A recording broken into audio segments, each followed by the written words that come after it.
Pinalintulad muli ni Jesus ang paghahari ng Diyos sa isang handaan.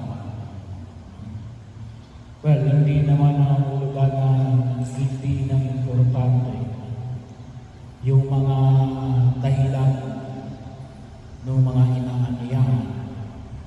Pero yung pinamamanin dito ay, kung tawagin natin ay muli babagsak sa atin yung tinatawag na hierarchy of values. Yung alin ang mas mahalaga. Mahalaga yung nakabili ka ng lupain, nakabili ka ng mga baka at bagong kasal. Yan yung mga major decision sa iyong buhay. Pero yung sinasabi na yun, kapag pinag-usapan natin yung pagkahari ng Diyos, dapat lahat ng yan ay isa sa Diyos. Kasi ang pinag-usapan niya, pag-ahari ng Diyos.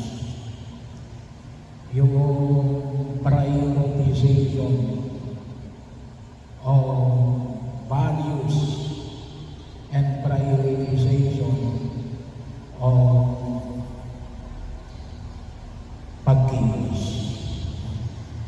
Anin ba talaga yung ipinahayag natin? Kaya nga kahapon, pinag-usapan ng linggo, ay pinag-usapan natin ang pinakamahalagang utos. Ibig sabihin, hindi pwede ito mawala. Ibig sabihin ng mga pagkilos na hindi pwede natin hindi gawin. May mga bagay na mahalaga, pero nawawan dapat matuto tayong isang tabi kasi ito yung mas mahalaga. Yung pangunguna sa pagpapahalaga sa pagkilos ng paghahari ng Diyos.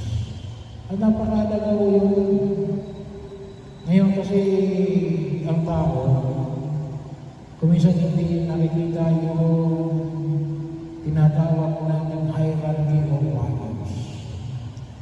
Na banggit ko na rin noong una na may mga bagay na mahalaga at ngayon lahat, urgency and importance. Dapat binibigyan natin doon ng higit na pagpapahalaga. Yun yung mas dapat na masama. Urgent at important. Bakali kasi important pero hindi naman urgent. Pwede namang ipagpabukas. Pero may mga bagay na kinakailangan ngayon nang gagawin. Kasi pwedeng hindi na mangyari bukas. At yun ang sinasabi ni Jesus pag pinag-usapan natin yung paghahari ng Diyos. Kaya nga, ibinahagi nito yung alin. Yung mga inaaniyahan, anong sabi? Hindi makatitigil ng aking handa ang mga unang inaniyahan. Bahagi yun, well, kung tutuusin yun ay patama.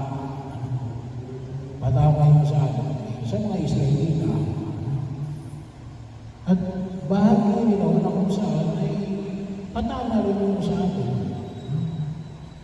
Pagkataon, sabi nga natin, lalong-lalo na yung alin ay hindi yung mga mas maraming alam, yung mga dapat ay yung mga tinatawag natin mga taong simbahan, mga miyembro ng organisasyong pangsimbahan, ay baka hindi natin nakikita yung paanyaya ng Diyos ay sayang.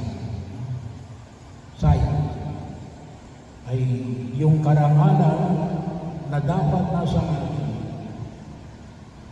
ay winala natin. Hindi sa pagkatayo ng Diyos na ibigay sa atin. Gusto niya nga yung term na ginamit ni Terry, para mapuno ang kanyang uluwagang na hinihanda para sa atin. Kaya, yun yung ipanalangin natin. Sana rin po ay maging maliwanag rin, na maituro natin sa mga susunod na henerasyon yung makita natin ano ba yung mahalaga sa pag-aari ng Diyos. Matuto tayo na makita yung mali yung tinatawag natin Christian hierarchy of values. At yun nawa yung makita ko natin sapagkat kuminsan bagamat kuminsan nakita natin mayroon tayong hierarchy of values, kaya lang kuminsan hindi makakristiyano. Kuminsan pa nga ay parang hindi makakristiyano, ay mas pinaniniwalaan pa natin ibang mga bagay na hindi naman tinuturo ng ating pananampalataya. Ay nakakalungkot. Ay makita ko natin. Kaya ito yung